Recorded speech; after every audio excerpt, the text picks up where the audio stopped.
Good day, grade 12 learners. Welcome to today's geography lesson. My name is PC Pejani. This lesson is brought to you by the Gauteng Department of Education in collaboration with Saibono. Welcome to the lesson.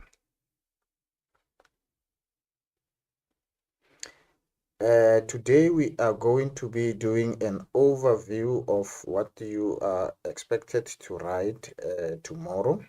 Remember, tomorrow you're writing paper 2 examination. You're going to be starting at 9 o'clock, but you must be seated by 8. It's for 3 hours examination. I want to give you some tips before we look at the particular content that you might be assessed on. Be seated in the exam room exactly by 8 o'clock so that you can relax.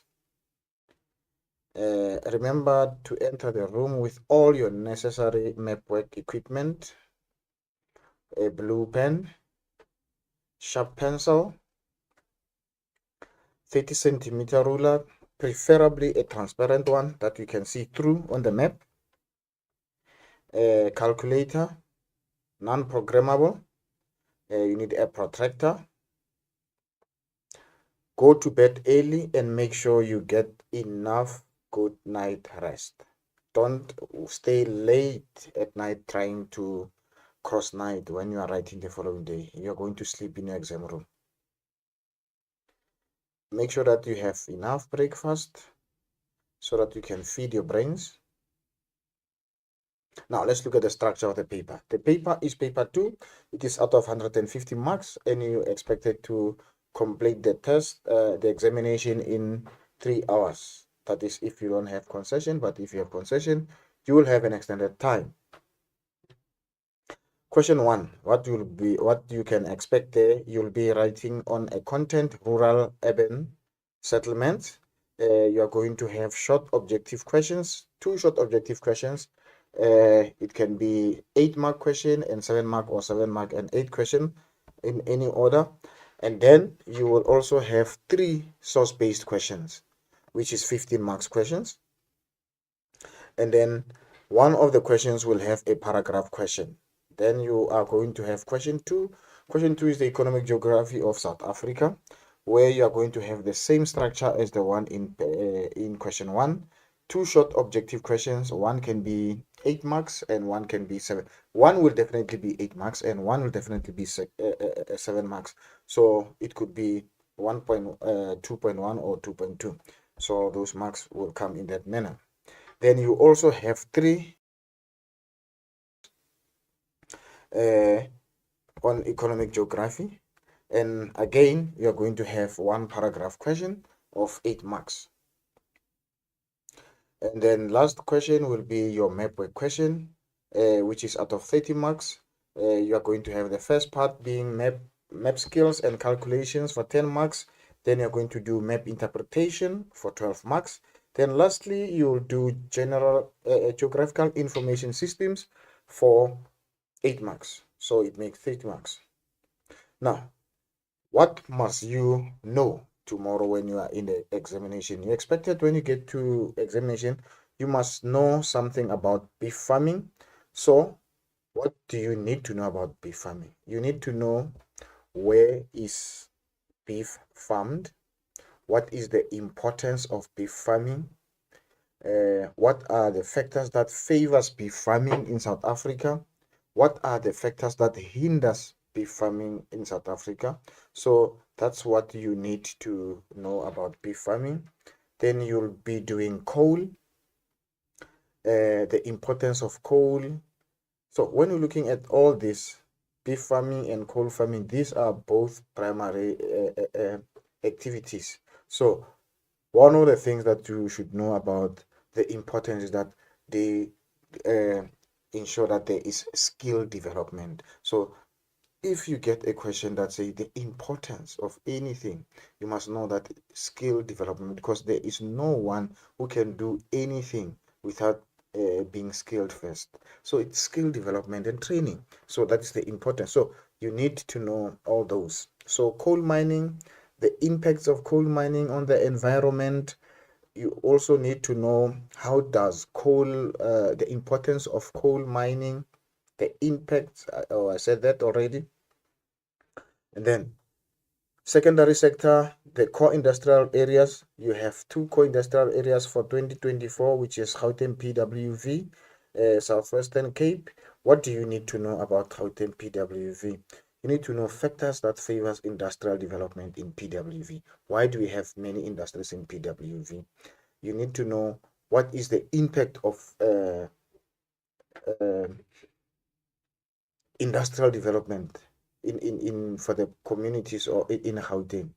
You need to know how does infrastructure influence economic development, or all other factors that influence economic development. So you need to know all those factors that influence industrial development in PWV. And easily, you need to also know what does PWV stands for. It stands for Pretoria, Witwatersrand and Vereniging. So you can be given a free mark there. What does PWV stands for? Pretoria, Witwatersrand and Vereniging. So it is not Val, it is Vereniging. So you must be careful, not Val.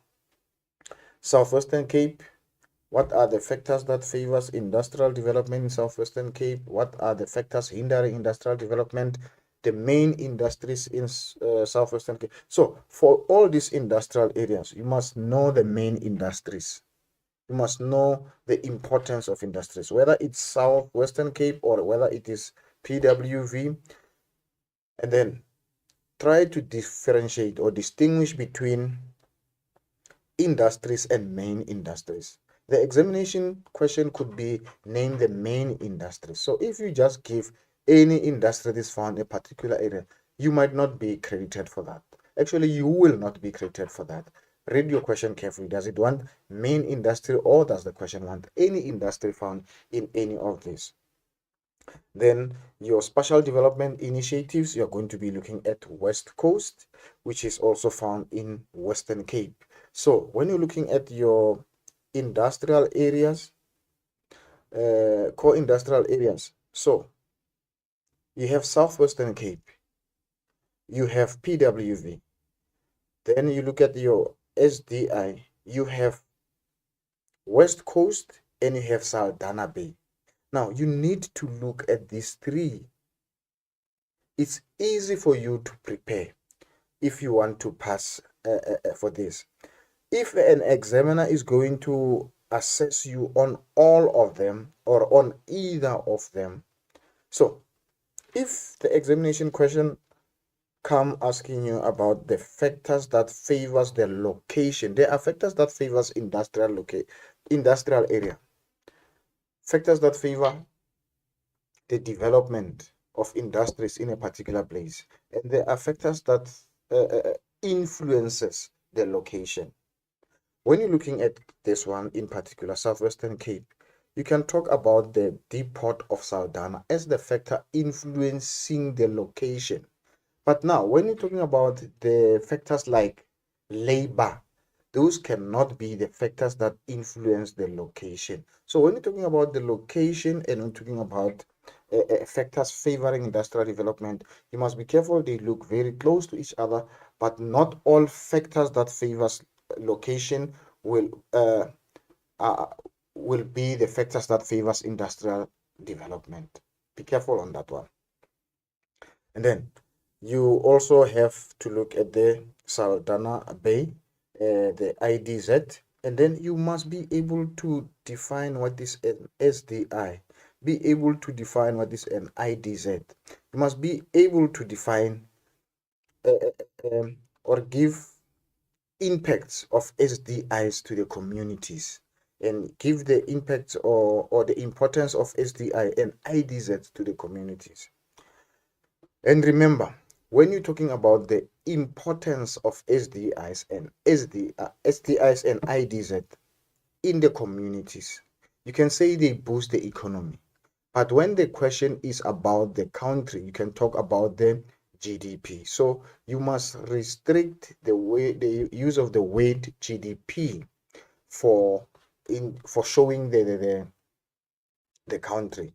but you can talk about the economy of different areas, because you will have an economy from small area to large area. But remember, you cannot say the importance of IDZ, it boosts the GDP of that particular place, but it boosts the economy. Please don't use the word GDP and economy interchangeably. Make sure that you use them in the correct and appropriate spaces. Now, you must know all your concept. Each concept is awarded 2 marks. A concept like a definition. If they say define the concept ID, what is an IDZ? What is an SDI? Those are 2-mark questions. Answer all questions. Do not leave blank spaces. Do not. Give yourself a chance. By leaving blank spaces, you're not giving yourself a chance. And then on paper 1 that you already have written, there are some learners that has still left the spaces. Please do not leave spaces. Make sure that you attempt all questions. You must be able to identify the verb and the keywords in concepts and questions. Make sure that you use your pencil, you use your pen, you use your highlighter in order to highlight the keywords. What does the question say? Does it say you must identify the physical impacts? Does it say the environmental impact? Does it say the economic? So underline economic, underline the physical, underline the importance. Does it say negative impact? Does it say positive? Those are the keywords that you must underline so that you know exactly what the question wants from you. Answer in full sentences where it is required. Do not skip the paragraph questions. Attempt to answer all your questions. Do not skip them. Manage the 3 hours, 1 hour per question for question 1, 2, and 1, 2, and break down 1 hour further for 15 marks, sub questions, 15 minutes for each 15 marks. So make sure that you don't go and sit for one question and you struggle with the question because you can't remember other things. If you are not done within 1 hour in question 1, you move to question 2. If you are not done, move to question 3, and then you can always come back and read, visit the question paper or your answer script to see that you have answered all the questions. But don't find yourself answering one question for 3 hours because it is difficult.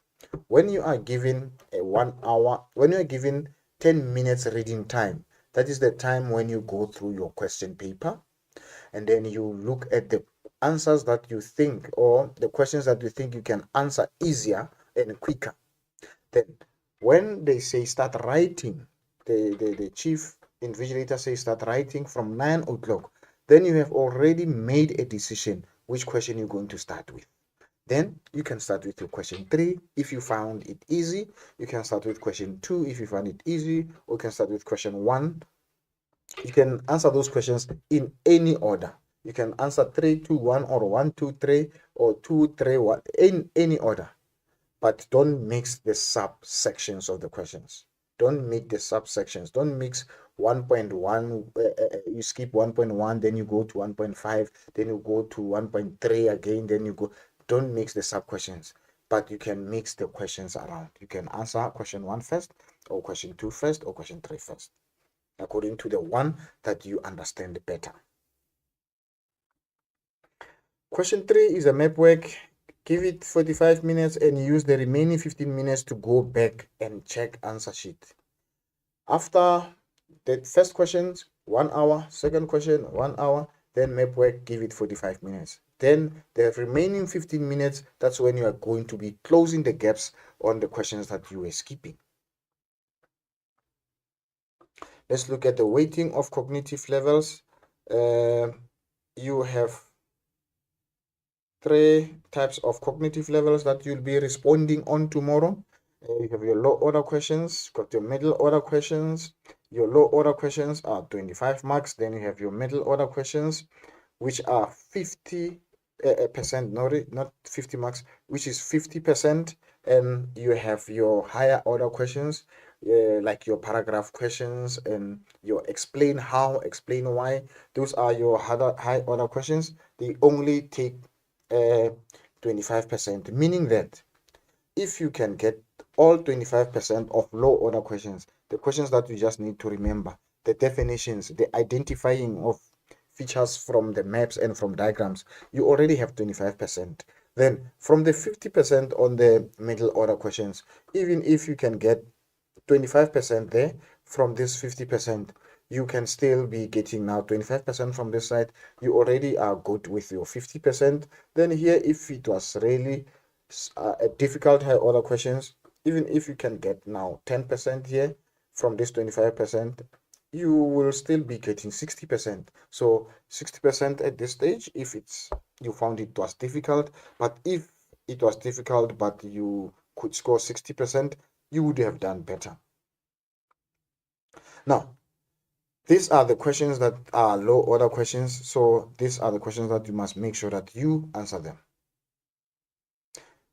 Three types of questions that you are going to be dealing with are short questions, they are data response questions, and they are paragraph questions. These are the type of questions that you will be writing. We'll go into this type of questions. Now let's look at the type of questions you are going to be having. Choose the correct answer in brackets. So you'll be given questions in brackets, then you choose the correct one from brackets.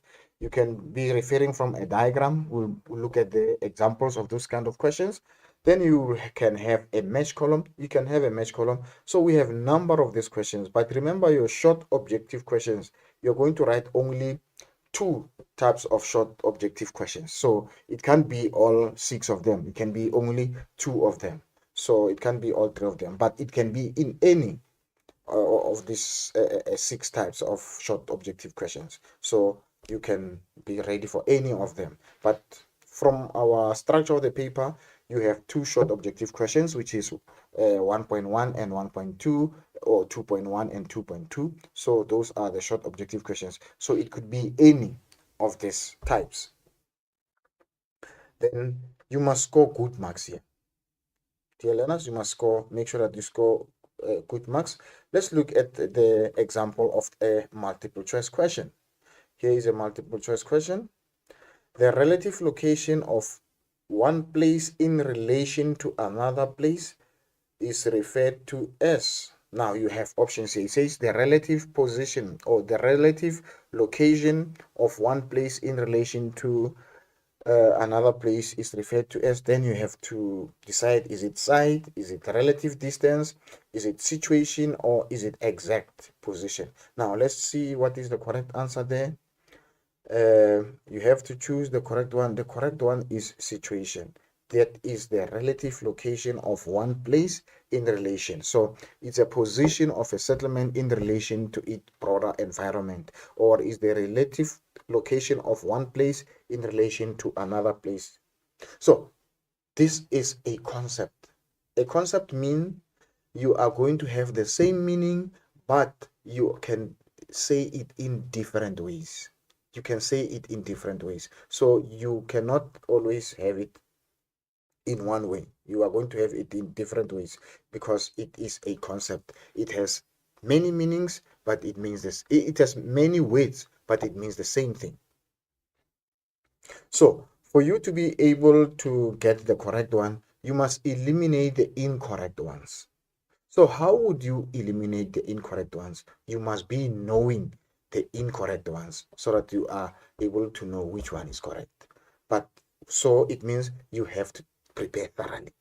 You have to prepare thoroughly, and I believe you will be paying some attention when you leave your school. When you are at home, you will be revising. But I said, don't stay up until late. Make sure that your brains are rested and you are well energized the following day.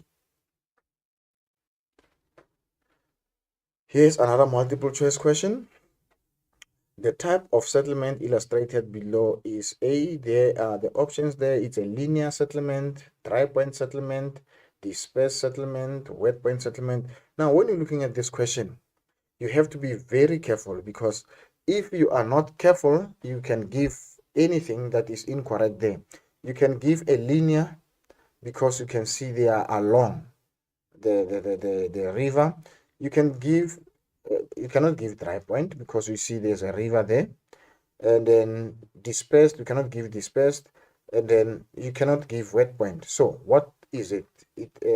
Now what you must be careful, I said, now you must underline the key word.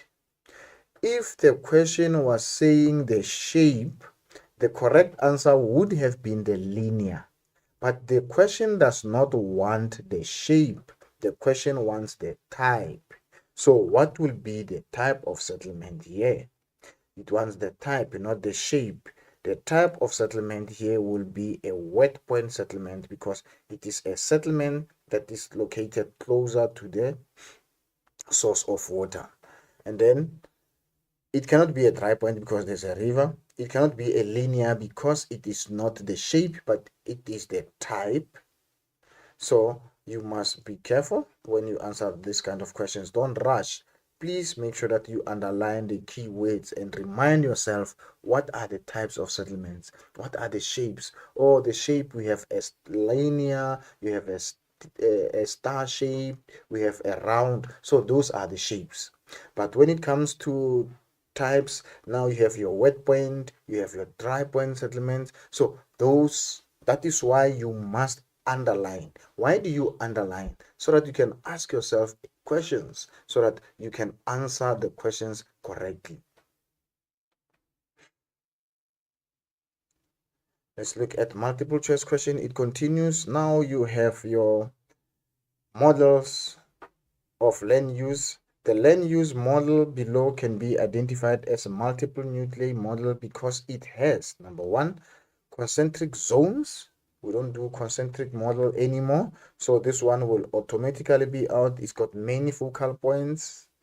Do you see those as many wedges, one focal point? So why do we say that? It is multiple nuclei, so it means there's more than one focal point. So this one will be the correct one. Now, here is the interesting question. They call it complex multiple choice question.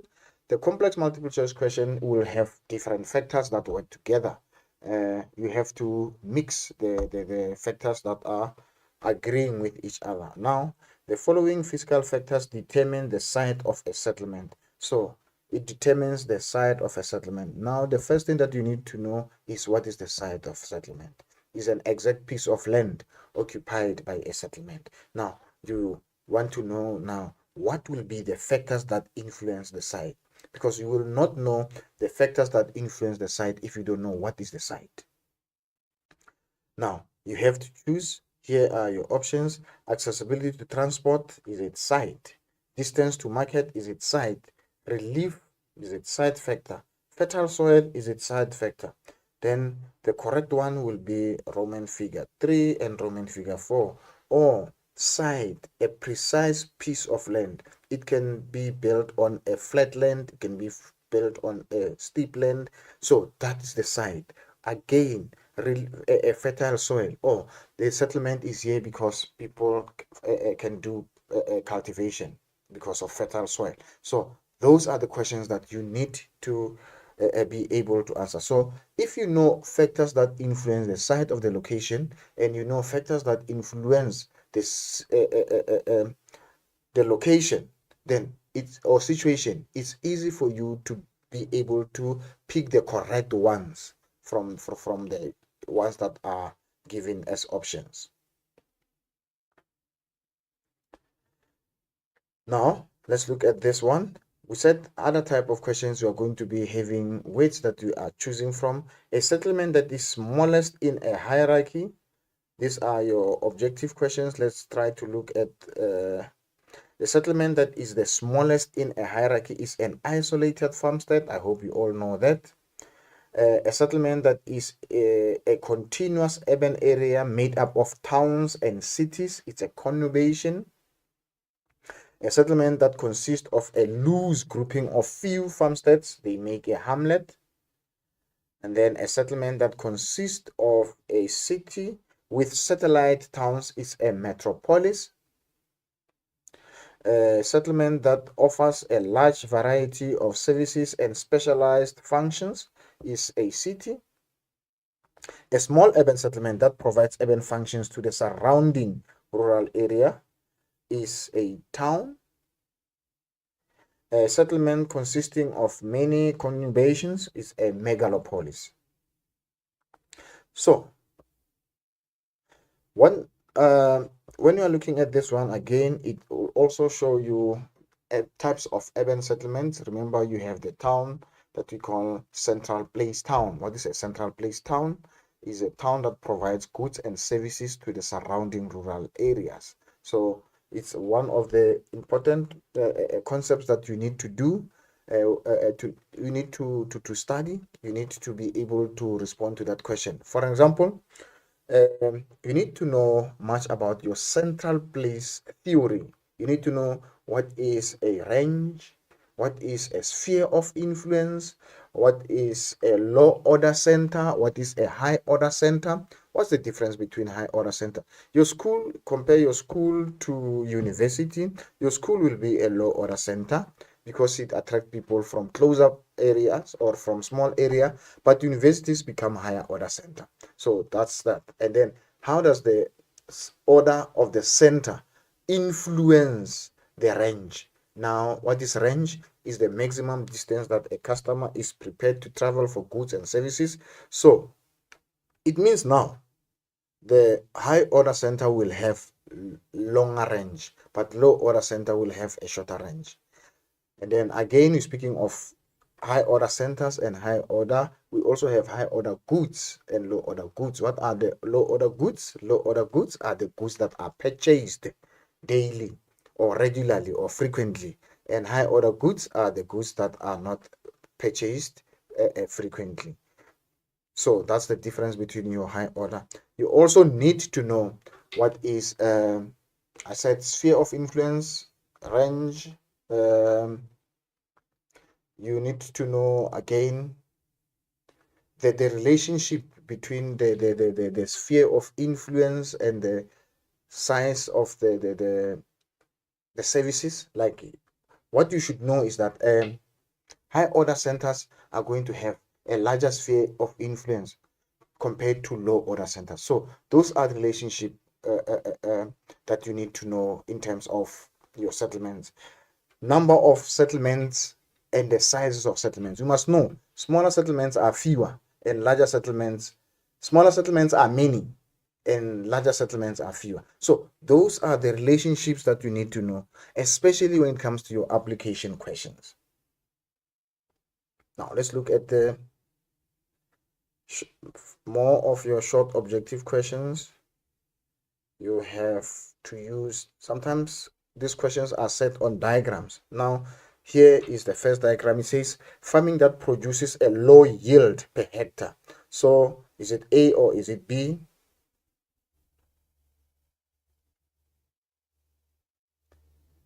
Let's look at this. Farming that produces a low yield per hectare. Farming that focuses on food security in local community. Farming that is capital intensive and uses advanced technology. Farming associated with monoculture. Farming as described as small scale farming. Farming that products for more or produces for the home and export market, associated with extensive farming practices.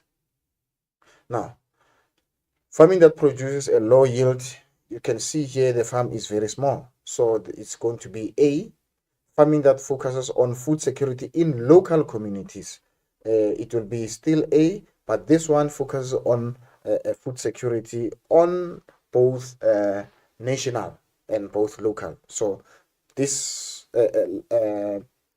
this one you're looking at it, this type of farming here is what we call large scale farming, and large scale farming can also be done for commercial purposes. So this is a large scale farming and this is a small scale farming. So small scale farming can also be done for subsistence farming, where a farmer produces for their own consumption. But this large scale farming is usually done for commercial farming. So commercial farming is that kind of farming that is used for businesses. It's used to make profit. So people will usually sell the products. And then farming that is capital intensive and use advanced technology. We can see here is a tractor that is being used. So it shows you that is technology. And you can see they are using sprinklers there to water the crops. But this gentleman here is only using his watering can. You can see there is no much technology used here, but there is a technology used here. So farming that is capital intensive and uses advanced technology will be your B. Farming associated with monoculture. This one you can see is a single crop that is being planted here. So this one, there could be a variety of crops here. So B, your large scale farming or your commercial farm, it is usually on monoculture. It is usually on one type of crop. Farming described as small scale. This one over there is small scale. It's also subsistence because the farmer is producing for himself and for his family. Products for the home and export market. So this B will be because they produce a lot of surplus. There's a lot of products that they can sell. So this will be sold at home, and some can also be used locally in South Africa. So this is your small scale farming. Associated with extensive farming practices. So A is the one that is using extensive farming practices. What are extensive farming practices? Whereby the land is not being fertilized, whereby there is less use of machinery. That is your extensive practices. So your extensive practices meaning there is little input. What inputs are we talking about? We're talking about extensive fertilization. We're talking about we're talking about intensive fertilization of soil. We're talking about intensive use of technology and other things. So there's little input in this kind of farming. So you don't add a lot of things. You might even depend on rain, not using any watering. So it is extensive. So that is your subsistence farming or small scale farming. Now let's look at this other short objective questions. Ranking of urban settlements from smallest to largest. It is urban hierarchy. A settlement that provides goods and services to the surrounding rural population is a central place.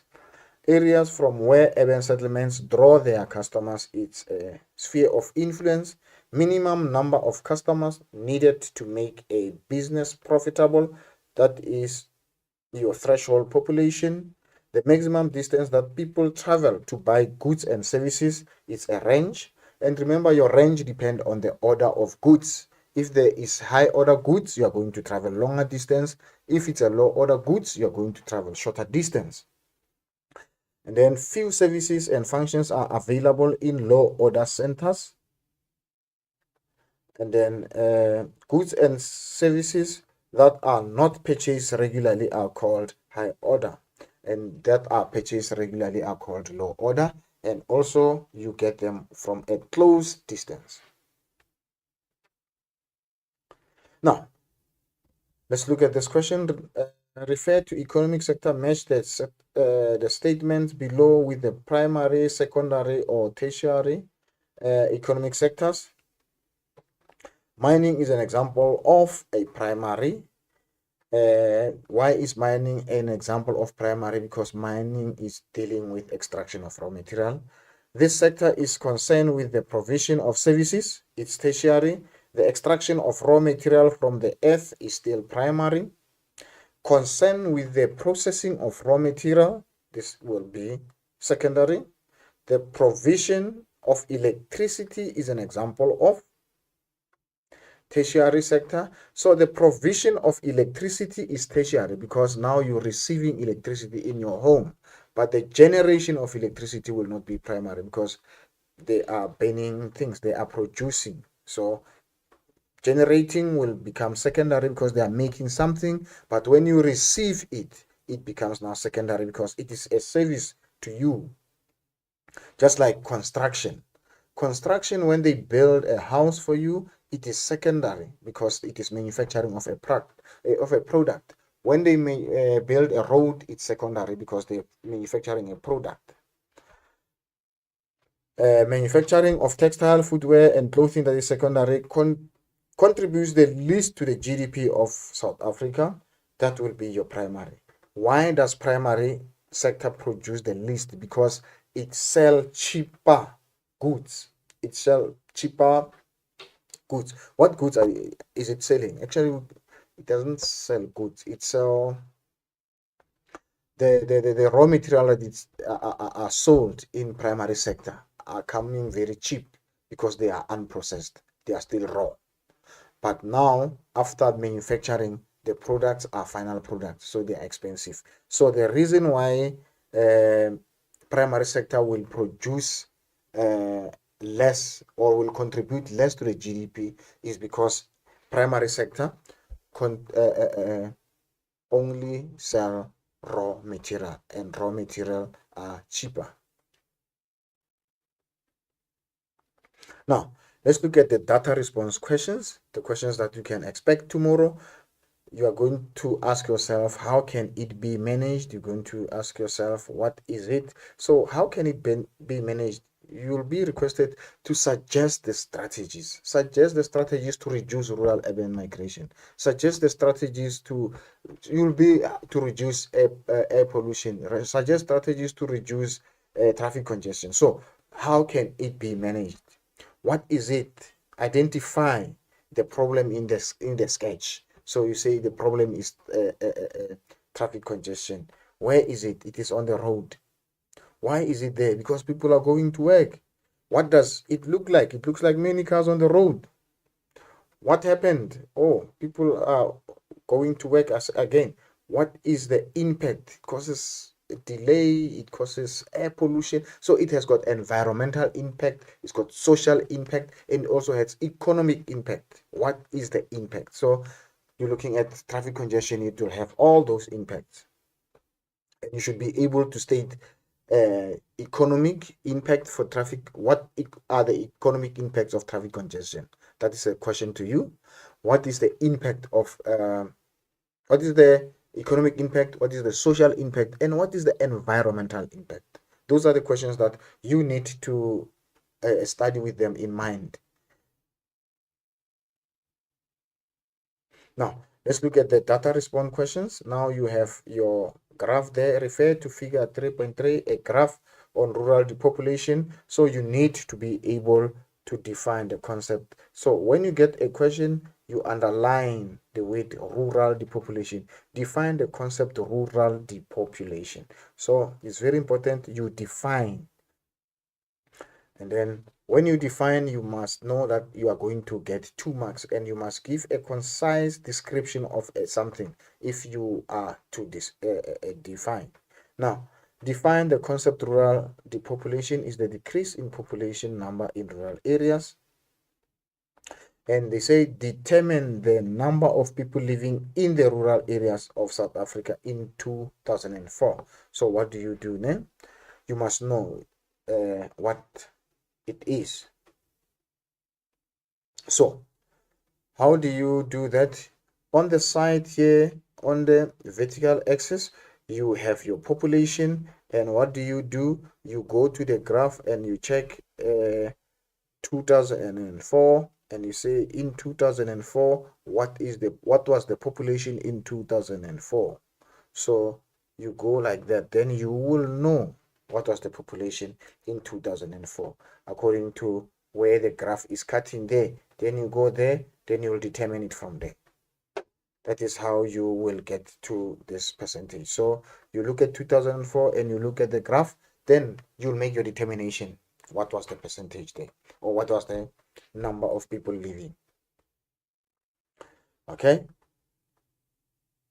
There is the rural population showing an increase or a decrease from 2004. So this question is saying, is it showing an increase or it's showing decrease? It can also be set in a different way. It can also say, what is the trend? So if the question says, does it show increase or decrease? Examiner can also say, what is the trend shown? So you must know, when you're talking about the trend, you're still asking the same question. Is it increasing or is it decreasing? So it's the same question. You must answer it in the same way. So you're looking at that. It's showing a decrease because now you're saying 2004, the population was at this point. Now 2020, look at where 2020 is, the population at 2020. So it was showing a decrease. And you know the reasons why, because of rural urban migration. How will this trend, the trend? So the next question that the examiner will ask you, they will not ask you about how will the trend that you have answered here. So the question will not be saying how will they increase or how will they decrease, because if the next question says how will they decrease, influence, have negative impact on the standard of living of the rural population. Now, if the question say how will they decrease, influence, you will now already know that that question should have been decreased. So it will say the trend because it is you who has given that answer. You must know what trend you have given there. Now, how will this trend do? Less people paying for municipal services, market resulting in less municipal services available because there is less people that are paying for them. The municipalities will not get money to provide more services. That will be the impact number one. There is going to be a decrease in customer or buying power as people leave the rural areas, result in business closing down because there are no people buying from those businesses. So these are the impacts of rural urban.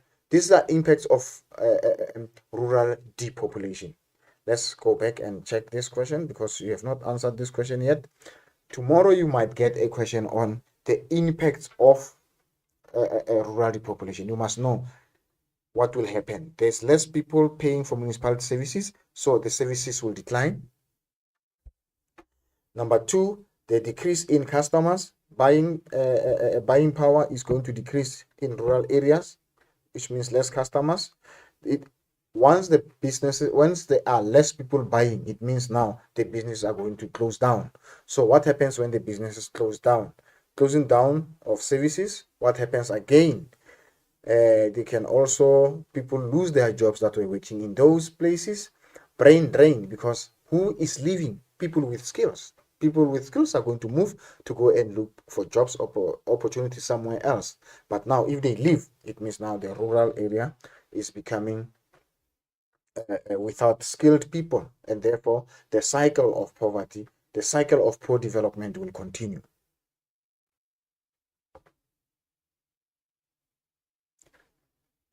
Now we continue. There's going to be less, so it's number of factors that are these are the answers that result on rural depopulation. So it's a lot of them on the impact of rural depopulation in rural areas. You must also think of the impact of rural urban migration in urban areas. So we have the impacts on both rural areas and the impacts in rural areas, both urban and rural areas. Let's continue with those factors. There's plenty of them. So the question paper that you'll be writing tomorrow has got many options. So there is no reason whatsoever that you can leave blank spaces. There is no reason whatsoever that you can leave blank spaces. So make sure that you attempt all questions. And most of the answers that you stop thinking or that you are scared to give as correct answers, just try them. Just try those answers. You'll find that you're just scared of trying those answers, but they are actually correct. So do not leave blank spaces. So there are, as you can see, this question, this just one question of 3.3.4, we have more than 12 answers that are correct. So it means even tomorrow you'll be having more options, more answers to give. So I expect everybody to get, at least if they did not do well, at least if they did not do well in geography paper 2, at least you can get 50% if you did not do well. 50%. It's not so bad. Okay, explain two social factors. So the question is straightforward. It says social factors. That is why you see it is highlighted here. We highlighted it red because we want to know social factors that contribute to rural depopulation. So as you receive your question paper tomorrow, make sure that you highlight the key words. Don't give the environmental factors. Don't give economic factors. Give the social factors when the question wants social factors. So these are the social factors that are going to contribute to rural depopulation in South Africa. It's going to result in unemployment due to business closing down. Mechanization requires less manual labor and leads to unemployment because now people are using tractors. They used to use manual way of cultivating. Now they need lesser people. They actually need just one person to drive a tractor. So it's going to result in that increase in crime due to lack of policing, lack of recreation, culture, entertainment facilities due to lack of investment. So when people are moving out, people cannot. When people move out, the municipalities is not going to provide any services. Who will the municipality be providing services to? If people move out, what is the point of the municipalities building infrastructure? Or even how will the municipality be able to build infrastructure if they do not receive any money from the services that are provided? So it will result in lack of recreational. It's going to increase poverty. It's going to result in poor basic services. It's going to, people will travel longer distance to access station. So when you look at all these factors, none of them is talking about money because here nothing was said economic. And when you're looking at them here, none of them is talking about the impacts on environment. So it's talking about how will people be affected. So it is social. So when you're speaking of social, remember we're talking about how will people be affected. Make sure that you do not use incorrect questions. I mean, you do not give incorrect factors. If it's social factors, make sure that the factors are social. Don't give any other thing. You will not get a mark. Explain two social factors that contribute to rural depopulation in South Africa. Uh, so it is a continuation of that question. Okay, explain two factors that contribute to rural depopulation in South Africa. Two. So we have all those: accessibility to better and efficient services in urban areas. So explain two social factors that contribute to rural depopulation in South Africa. Meaning, what is it that is attracting people away from rural areas? Which means now they are attracted at rural area. What is it that is driving them out of rural areas? So you look at the pull factors. What is it that they want that they are not getting in rural areas? So accessibility to better and efficient services, greater variety of recreational activities attracts the young adults, higher standard of living or higher wages in urban areas due to dominant secondary and tertiary activities, greater job opportunities in urban areas due to high concentration of economic activities. So you are explaining why people are moving away from rural areas and going to urban areas. You can give any two, you must qualify each statement. So your factor, and you must make sure that it has a qualifier. Suggest two sustainable strategies to encourage people to return to rural. So this is suggest. So you are being creative here. You're being creative. How strategies, sustainable strategies to encourage people to return to rural areas. Number one, what is it that people want? You are suggesting acceleration of land reform to enable the poor and landless to obtain land for farming. So people were moving out because they are unable to do their farming. So if land reform, remember now you have your land reform policies. So number one, you need to know what is land reform. Land reform simply refers to the policies that redress the injustices of apartheid. That's your land reform. And then your land reform, number first policy that you're talking about is now land redistribution. What is land redistribution? Ensuring that people that never had land own land.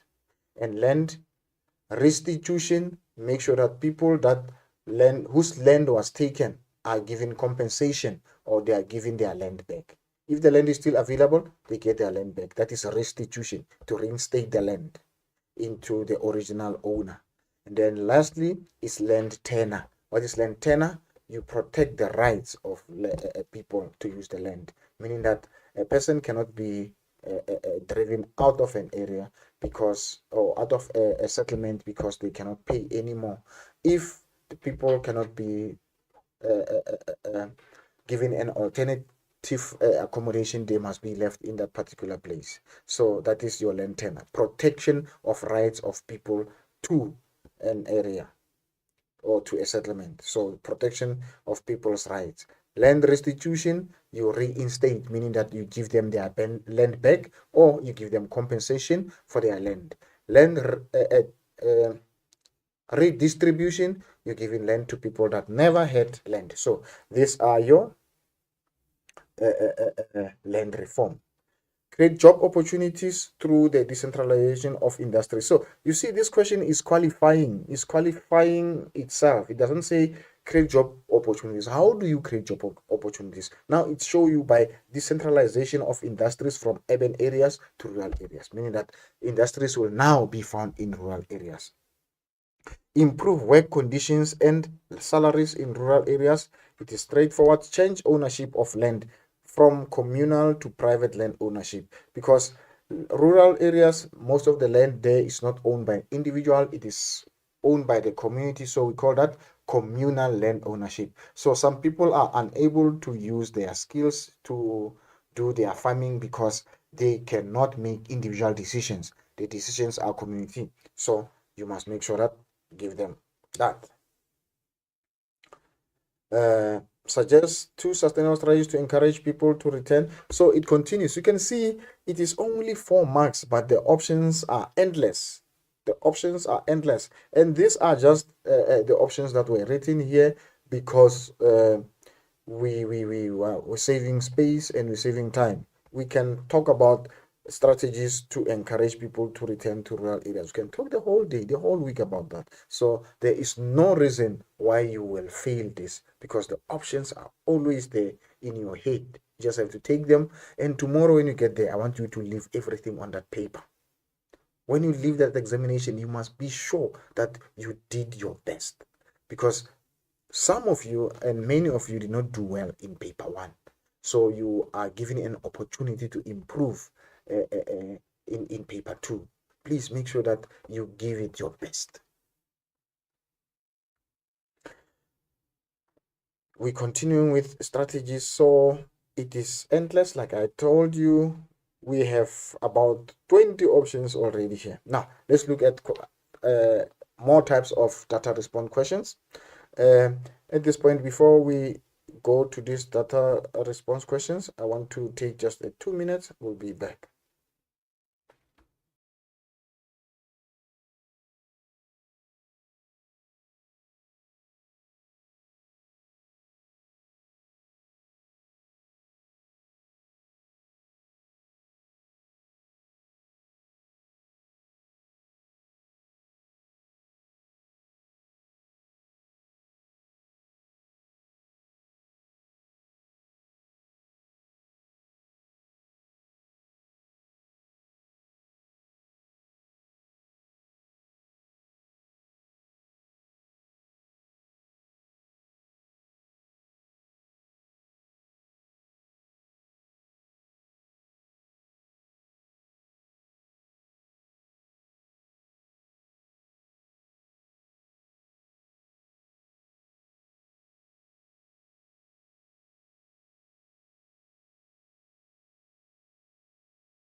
Excellent. Excellent is a habit. Excellence is a quality you have, a quality I have. It's a quality we have when we honor what is true to us. Yes, we are gifted differently. uNkulunkulu akasininganga ngokufana. Excellence is striving for your best. Whenever you have a particular project, test, homework, uzibuze, ask yourself, is this my best? Can I put in more effort? Excellence is striving to be in the top 1% of the area in which you are gifted. And so I challenge you, in every single thing that you do, in every single area that you're gifted in, whether it's sports, it's academic, ucula, whatever that gift is, strive for excellence.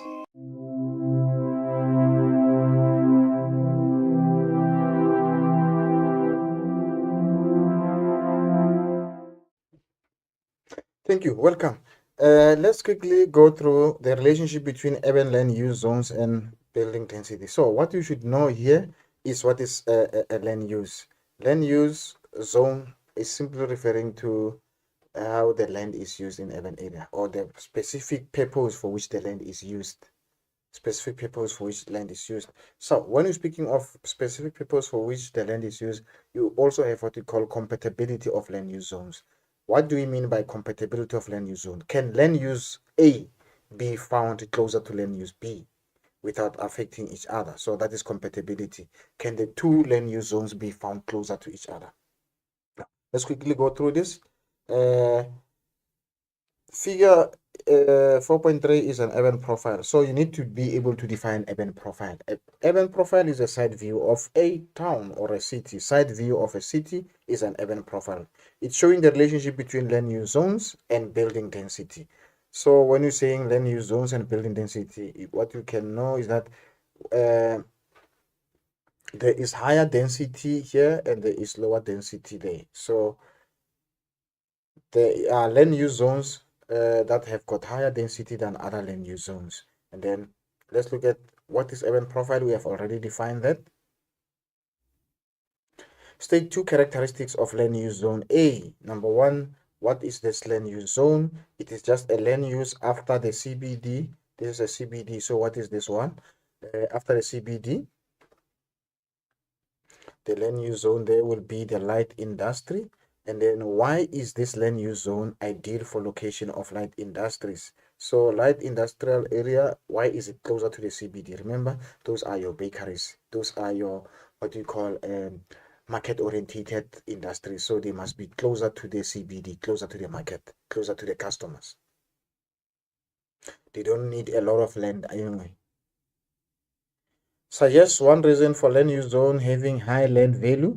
Why do we have high land value at A, which is just outside the CBD? That will be also your transition zone. It still has the highest land use zone. And then give two pieces of evidence that suggest that land use zone B is a high income residential. This one, what is the evidence that you see is it's a high income residential? So you can see the houses are big there. You can see there are palm trees there. There are trees there, which shows that there's a park. So those are the characteristics of the high income residential area. Explain why land use zone B and land use zone C are not compatible. What is B? Land use B is high income. Land use C is heavy industrial area. Why are they not compatible? They are not compatible because land use C produces a lot of pollution, and this one is expensive houses. So the land use C is going to cause pollution. You have to study with these questions in mind. What is it? It's called transition zone or a zone of decay. What are its characteristics? What does it look like? It has got mixed functions. It's got dilapidated buildings, high land value. It has high land value even if it has dilapidated buildings. It has got the high land value even if it has got dilapidated buildings. It's characterized by social ills. Why is it there? Close to market, close to the workplace. So you must know why do we have your transition zone. What is the relationship between land use zone and building density? Land use zone A is the area of future expansion of the CBD, which has high land value. Number two, land use zone A is closer to the CBD, therefore, because it's closer to the CBD, is highly accessible and there's demand for that particular land. What does it look like? Next to a recreational zone, that is all highland, on the outskirts of urban area, away from industries, this is your high income residential area. Okay.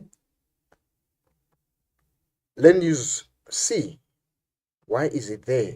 Air pollution in zone C would discourage higher income housing at B. So C cannot be found closer to B because C is your heavy industries and B is your high income. So you can't put those together. They are not compatible. They cannot coexist. Now let's look at the paragraph writing. So this is the most challenging question, but this question is the only challenging question because it requires you to think a little bit harder or longer. But this is a doable question. You must always attempt to answer your paragraph questions. It requires critical thinking and analysis. You must limit your answer according to the instruction. But I said, remember, all we need here is 4 facts. If you can give us 4 facts, if the 4 facts come in 8 lines, we are happy. If it comes in 6 lines, we are still happy, so long as you have given 4 facts. That's what's important. How many parts? You must be careful. How many parts does it say? What are the challenges and suggest the strategies? You must make sure that you answer both, you account for both parts. Use of sources, well thought through answer and adapted to the source. So you must make sure that if it's based on a source, that source you have made a good reference to the source for you to be able. Underline main topic, action word and focus area. What is the question about? Sentences. Write your sentences in full. Let's look at this paragraph question here. Study the map and the article in figure 3.6 that refers to the Saldanha Bay Industrial Development Region. So you can read the extract. It's an example of the question that will be having a map and an extract. So in a paragraph of approximately 8 lines, outline the challenges that the Saldanha Bay Industrial Development Region has had to face since its declaration as an industrial development region.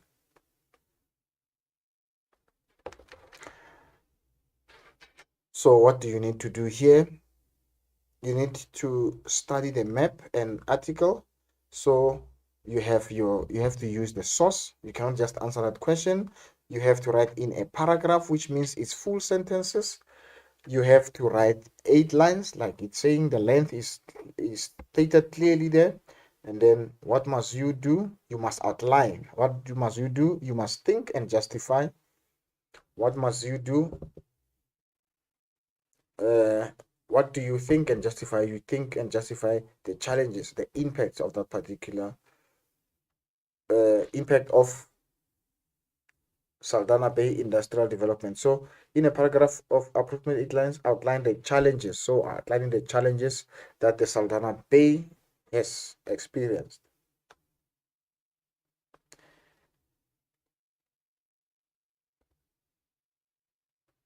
So this is an example of a question. So what were the answers that were expected there?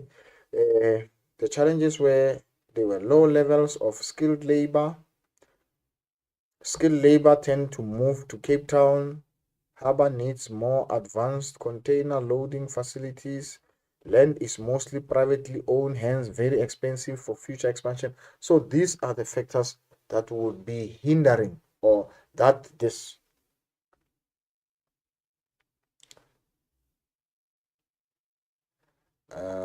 trying to go back here.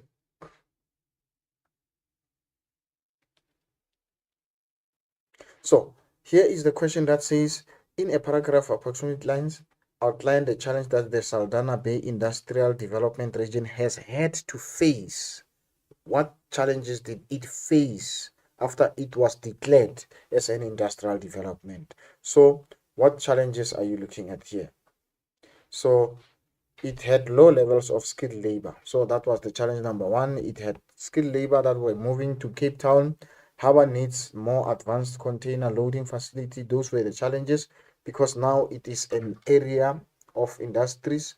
Now it's expected to have more export of finished goods. Now it means more containers must come in. So that was the challenge. It posed land is mostly expensive, and therefore if land is it's mostly privately owned. If it's my land and you want to extend into my land, I'm going to sell a land at a high price because I want to make profit.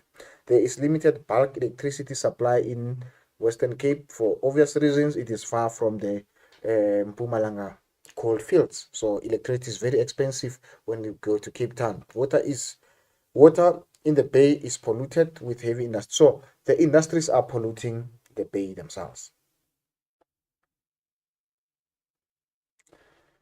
How to respond to some questions in geography. Um, Understand the difference between explain. You must know the difference between explain, discuss how, and explain why. You must be able. So when you explain, you are going to give your facts without qualifying them. But when you discuss how, you must give a fact and you must give a qualifier. How will the how will the traffic congestion impact? Explain how will the or discuss how will the traffic impact affect the social or social standard or social. How will traffic congestion explain how will traffic congestion impact the people? So explain how. So you'll say because people are going to be late at work, then you state what is going to happen. Are they going to be fired? Are they going to lose their going to be fired? Are they going to be stressed? You state, you explain how. You state first, there's going to be this factor. People will be stuck in traffic for a long time. And now, how is that going to be affecting them? People are going to arrive late at work. How will arriving late at work affect them? Don't just say people will be late at work. You are not explaining how. You must give a fact and you must qualify it. You must be able to deal with diagrams and maps, deal with case studies. Explain three factors that favor the location of industrial in the Gauteng PWV core industrial area. So you must explain three factors. Please check this. Check this first number when you are writing your questions. When you're answering your questions, check the first number. The first number is telling you number of answers you must give. Number of answers you must give. And the second two is indicating how many marks are allocated for that answer. So if it's 3 times 2, it means you must give 3 answers to get 6 marks. And if you are going to answer a question on explain how, by simply explaining, you are not going to get a mark. If you're going to give an answer of discuss how, and you only discuss, you're not going to get a mark. So you must give your fact and you must give a qualifier for you to get 2 marks. So explain 3 factors that have favored the location of industries in the PWV. There's well-developed network of roads and railway to transport goods, efficient transport network that links it to the harbor. So these are the factors that would have favored the industrial development in PWV. So it continues. It's a lot of answers. So your answers are so many. It means tomorrow we're expecting a lot of answers from you. We don't expect any blank page. Discuss how load shedding affects industrial development in Southwestern Cape. Examine by means of argument, presenting both sides and reaching a conclusion. So you must discuss how. Now let's look at the example of the answers. It could lead to the early closure of some industries and reduce production. So because of load shedding, now you're giving the first factor. It's going to lead to the early closure of industries. And then how will the closure of industries have the impact? What will be the impact of the closing early of industries reduce production. So you are discussing how. So it's going to result into this that will cause this. So you are discussing how. Attract fewer investors due to reduced production. Now, once the production is reduced, then there's going to be fewer investors. So that is how you answer it. You give a factor and you give a qualifier. Result in decline of the economy because fewer products will be sold. So a factor and a qualifier. Less income for some employees because they work fewer hours, which reduce their buying power and reduce economic growth. So what does it mean now? It means no work, no pay. So that's what it means. Loss of jobs due to some companies relocating. So people are going to lose jobs. Why are people going to lose jobs? Because some companies are going to relocate. So that is how you answer it. You give a fact and you qualify it. The same goes with explain how. The same goes with your discuss how, explain how, explain why. So there must be a factor and there must be a qualifier.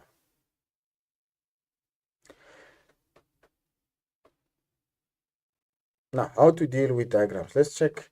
Read the title, read the text, read the labels, look at the key. Especially if you are going to be working with maps, you can also look at the key on the maps or on the diagrams. Identify the information needed. The key questions that you must always keep in mind. Now, how to deal with diagrams?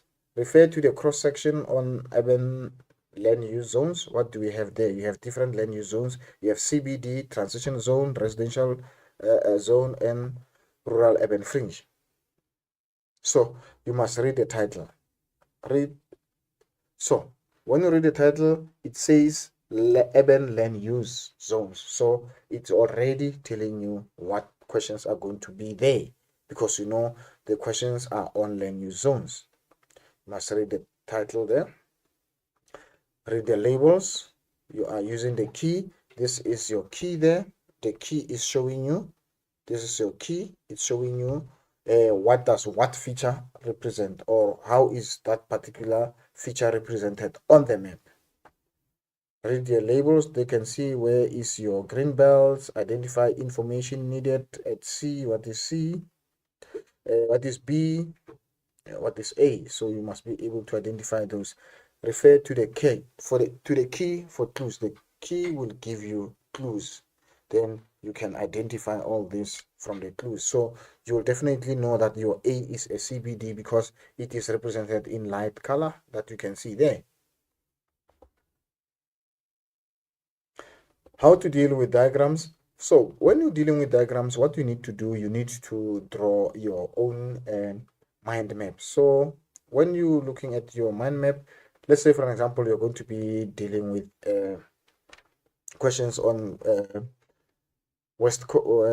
Southwestern Cape. So the questions will be mostly on Saldanha Bay, Southwestern Cape Industrial Area, and the West Coast. So this is the map. So these are what are the factors hindering, what are the factors favoring, what are the main industries, what are the factors that influence in the location, and what is the map?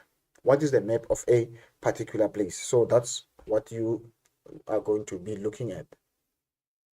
So how to deal with the case studies or articles in a question, in an examination. Remember, this is not a comprehension. Not all answers are going to be there. So it's going to give you an idea of what the topic is about. You must use, it's used to set the scene on which questions are based. Small number of answers will be in the case study, but not all answers. You can find 10% of the answers are there, and 90% use something that you must apply about what you see there, not something that is already there. There's not a comprehension. Type of questions that you expect from the case studies are, you can find low order questions. In which province is the PWV found?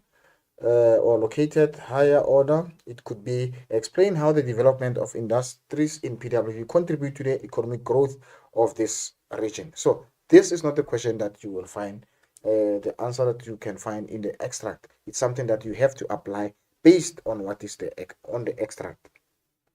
Your middle order questions: discuss one factor that has restricted industrial growth in the region. So it's a middle order. You just discuss, you not discuss how. And there can be also a paragraph question. So in a 15-mark question, expect to get a low order question, expect to find a middle order question, expect to find a high order question, and a paragraph questions. But not all the sub questions, not all questions will have a paragraph question. Not all your 15-mark question, only one 15-mark question will have a paragraph question. Now, how to deal with case studies? Here are the questions that we need to answer. Refer to figure study information on the PWV. Okay. Which of the urban settlements PWV housing industrial started out as a gold mining settlement? So it is Johannesburg. That's the one that started as gold mining. That is why it's called Gauteng, or the place of gold. Code 2 statistics. So this one, at least it comes from the extract. It has to be quoted from the extract. But remember, as we are quoting, we have to make sure that it comes as it is. You cannot paraphrase it. You cannot say it the way you understand it. You must say it the way it is written on the extract. It is quotation. Discuss two factors that have favored the development of industries in the PWV. This is what you should be knowing already by now. What are the factors that favors industrial development in PWV? This is an infographic. An infographic is going to be having different types of information that you get there. It can be images, like you can see there are images there, there are images there, there are images there. There can be graphs. We don't have a graph here. And then statistics, could you have statistics, short text, then you can see you have your short text there. So this is an example of an infograph.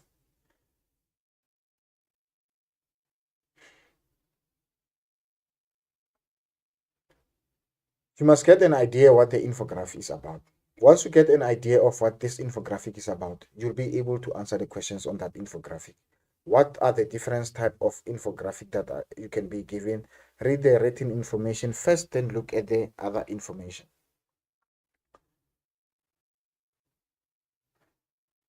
So these are the questions that you can get from your infographic. These are the type of questions and answers that you can get from the infographic.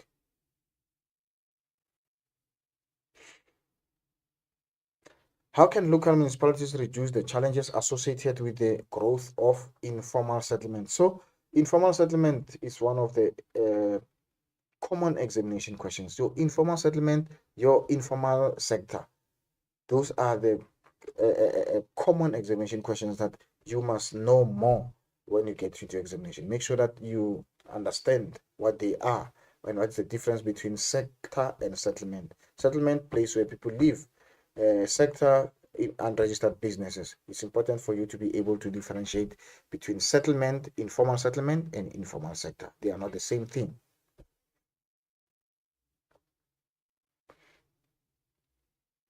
Now let's quickly go to Mapwork and see a few skills that are going to be that you can expect in map.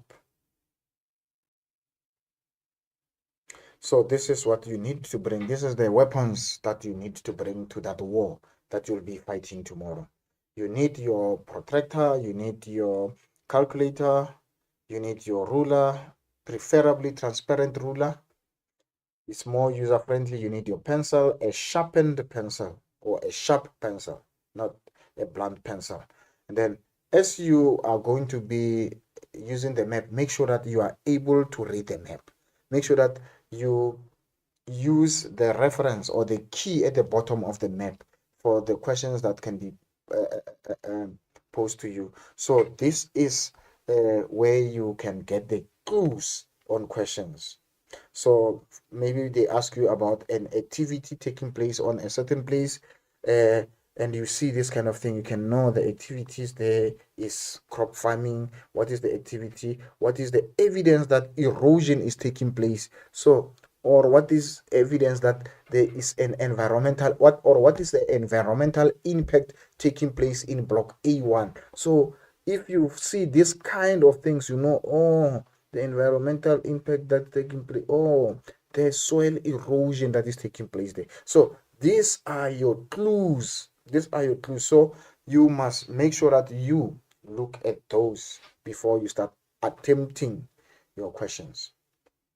Now, use the map reference to assist you in identify anything you may not know. Remember, man-made features are listed in black, gray, and red. So black will be your industries, will be your buildings, gray will be your built up area, it will be your bridges, it will be all this, and your reds will be your roads and your gray. Yeah, so and then natural features will be your green for your vegetation, blue for your water or drainage, and brown for your height, contour lines, what all this are. So you must know what features are represented by what colors. So it's very important that you are able to do that.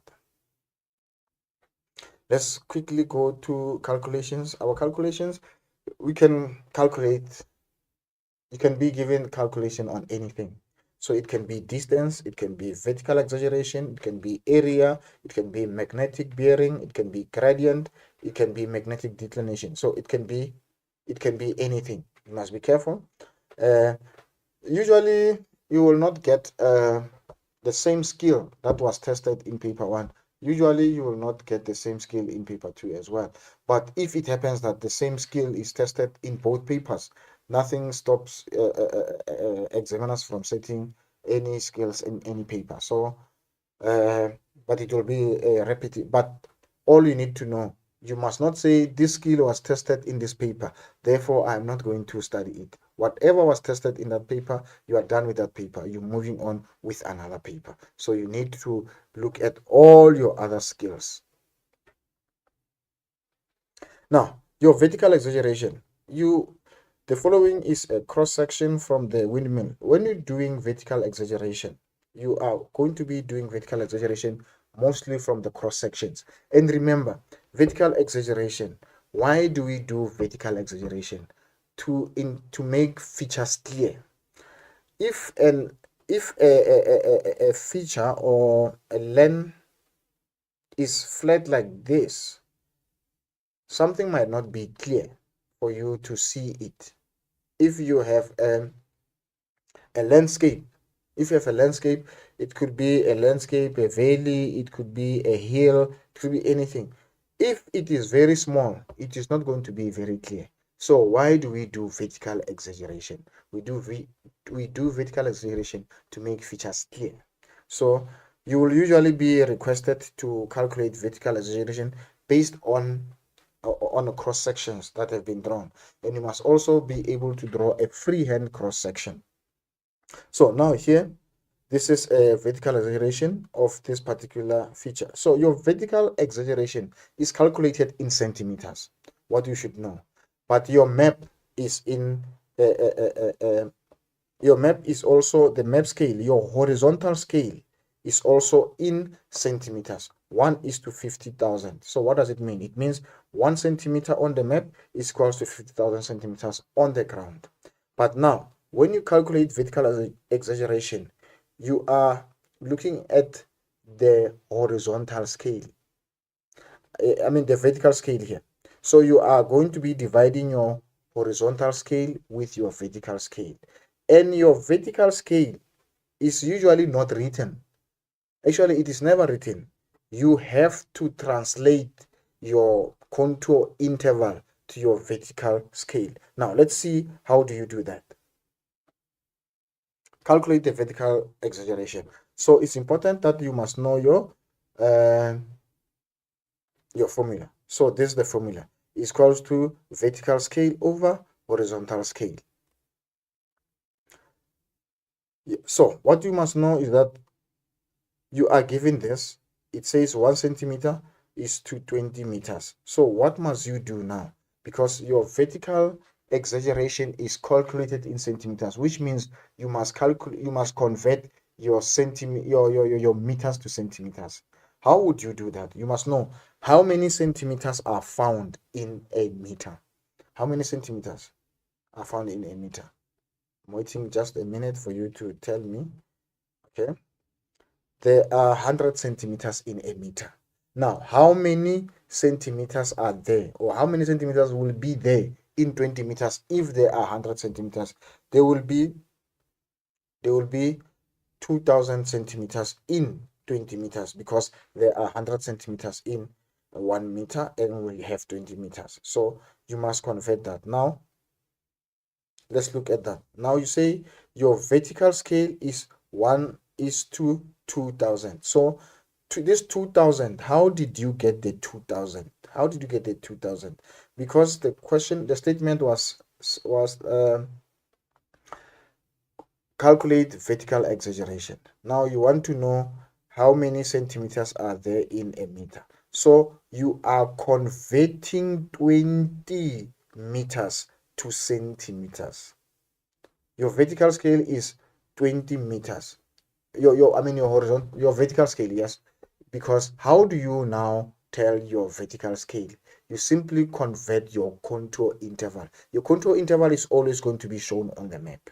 So what do you do here? You're saying, okay, there are 20, our vertical scale is not written, but what I know is that there are 20, the contour interval is 20 meters. The contour interval is 20 meters. What is the contour interval? Is the difference between one contour line to another, or the difference between two contour lines is called contour interval. So what must you do now? You must just change the meters to centimeters. Then you're saying there are 100 centimeters in meters. Now your vertical scale is 1 is to 2000, and your horizontal scale remains the same, 1 over 50,000. Then what do? You say 20,000 divided by 50. So all what is going to do, you're going to be doing cross multiplication. So cross multiplication is, we are simply going to cancel a 0 by a 0. Then you say, what is the final answer there? What is the final answer when you do that? Your final answer will be 25 times. So it must always be, when you are calculating vertical exaggeration on a topographical map and you are not given a horizontal scale, if you're not given a vertical scale, you must know that it must always be according to your contour interval, and your contour interval is 20 meters. So your final answer on topographical maps, if you are not given a vertical scale, will always be 25 times. And on your orthophoto, because you are going to be using a horizontal, you're going to be using a vertical, but with orthophoto is sometimes difficult because you have to check what is written on the contour interval of the orthophoto. Orthophoto contour interval is not always the same. It changes from map to map. But your topographical contour interval is the same, is 20 meters. But with your orthophoto, you must be careful. You cannot always have the same answer. But with the topographical map, your contour interval is always 20. So with the orthophoto, I cannot tell you the exact answer that it could be. But with this one, it will always be 25 times the final answer if you are not given vertical scale. But if you are given a vertical scale of 1 centimeter is to 30, it means now it has to change. You cannot say your final answer is going to be 25 times, or it can't be like that. It's going to be according to what you have there. Let's look at your magnetic declination. Your magnetic declination, why do you calculate magnetic declination? You find magnetic declination. Now, what you have here is you have magnetic declination for 2023. So when you are given a question to calculate magnetic declination, you must be careful that you read what must you calculate to? Must you calculate the current magnetic declination, or you must calculate magnetic declination for 2023 or for any other year? So many times when the question says calculate magnetic declination, you always look at calculating magnetic declination for the current year, but you must be careful. Check the year.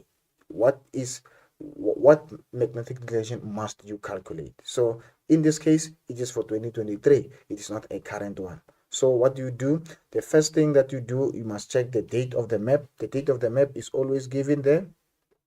At the bottom, you check what is the date of the map.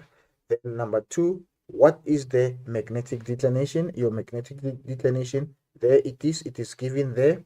What is your mean annual change? Your mean annual change will always be given there. It is 9 minutes west. And then what do you do now? What is the difference in years? So how do you get your difference in years? You subtract whatever the number of years minus multiply by this. That is your difference. Okay, difference in years, you're going to say the declination that you must calculate minus the map year is going to be 22 years. Then you say what will be the total change. What is the total change? You multiply your mean, your 22 by 9 years. So you get 198 minutes. Then you must convert 198 minutes to 198 minutes to degrees. So you're saying in 198 minutes, because what you must know is that 1 degree is equals to 60 minutes and 1 minute is equals to 60 seconds. So you must know now you cannot have 198 minutes. You must convert 198 minutes. So how many 60 minutes do we have there? You have 360 minutes, and then you are remaining with 18. So your answer becomes now 3 degrees 18 minutes plus 25 degrees 29. So this sign also is very important. You must get this sign because the annual change is to the west, so you must add. So make sure that this sign is also added there. You can get a mark or you can lose a mark by not indicating a plus sign. So your final answer there will be 28 degrees. Your final answer will be 28 degrees 47 minutes west of true north. You must also indicate west of true north. Always indicate west of true north. If you do not indicate west of true north, you will not get your mark. So make sure that you indicate 28 degrees 47 minutes west of true north, not WTF. If you write WTN like this is not WTN. It is W west of true north, not WTN. It's not acceptable. It's not acceptable. We want west of true north because we don't know when you write your abbreviations.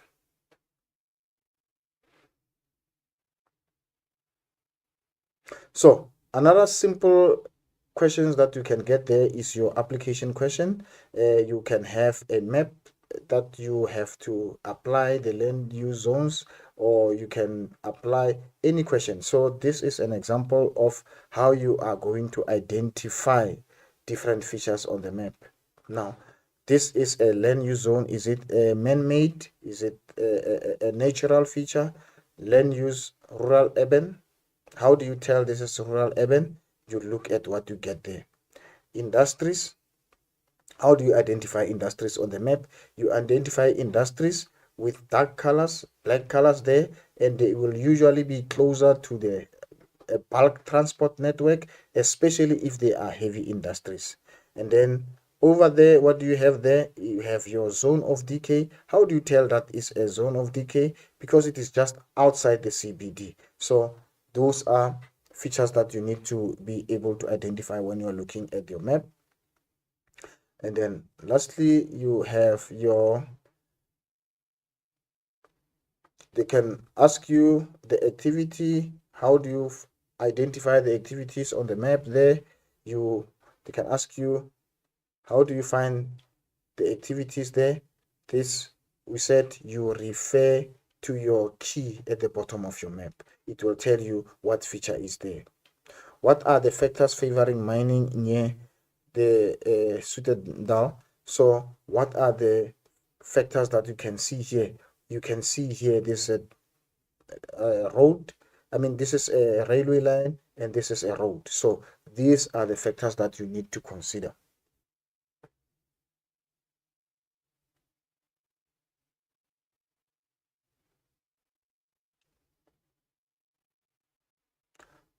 Now, we're looking at the map application and interpretation. What type of farming, commercial or subsistence? Now you're looking at the farm. How would you tell this is a commercial or subsistence?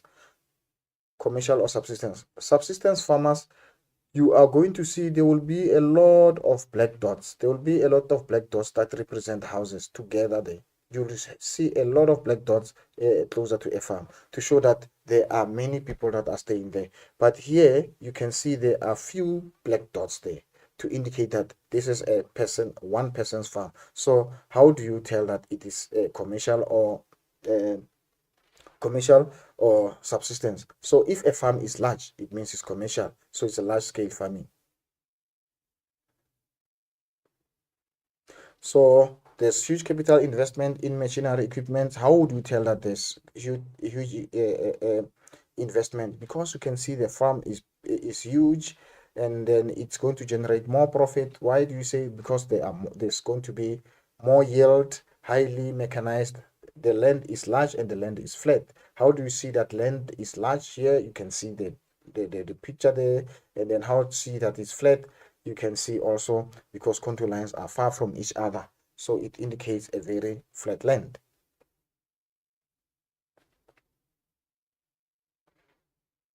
Let's quickly now go to geographical information system. This is the last part of our presentation, GIS. With reference to the concept of attribute data, answer the following questions. Let's quickly look at this one. Define the attribute data. You must know what attribute data is. This is what you should have been knowing. Is descriptive of data or describing the quality and quantity.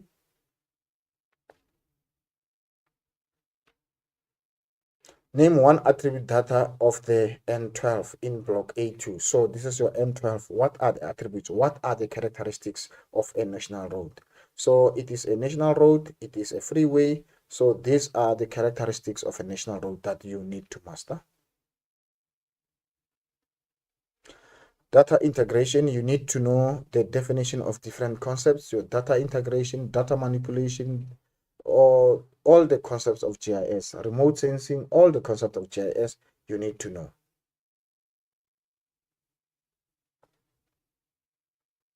GIS allows us to use thematic layers on maps, refer to the topographical map, and name two layers of information that were used in compiling the topographical map of Humansdorp. The Humansdorp map, let's go back to this Humansdorp map. So when you are looking at data layering, let me quickly go through this. So if you're looking at a map like this and the question say, what is the data layer? So you will not see the layer, but you will see the features. So if you see the feature, you must know that each feature is on its layer. So if they ask you what are the features or what are the data layers that you see here on this map, name two data layers that you see from this map. Number one, we can see the road, so which means we have a layer for roads. What can you see here? You can see vegetation here, so which means we have layer for vegetation. What can you see here? You can see canal, so canal is what? Drainage, so we have a layer for drainage. So what are we talking about here? We're not talking about the feature. If they say, if a question says identify a layer and you identify a feature, you will not be given a mark. So these ones are the features, but each feature is on a specific layer. So what features do you see there determine the layers that you have there? I think we are now at the end of the lesson. I want to thank you very much for paying attention. because I was just showing this after I was looking at this one. So I was showing you what is data layering. So we're looking at different layers. Thank you very much. I hope you have understood how you are expected to answer the question. Remember, the lesson today was not necessarily teaching you, it was simply showing you how to answer questions. And thank you very much.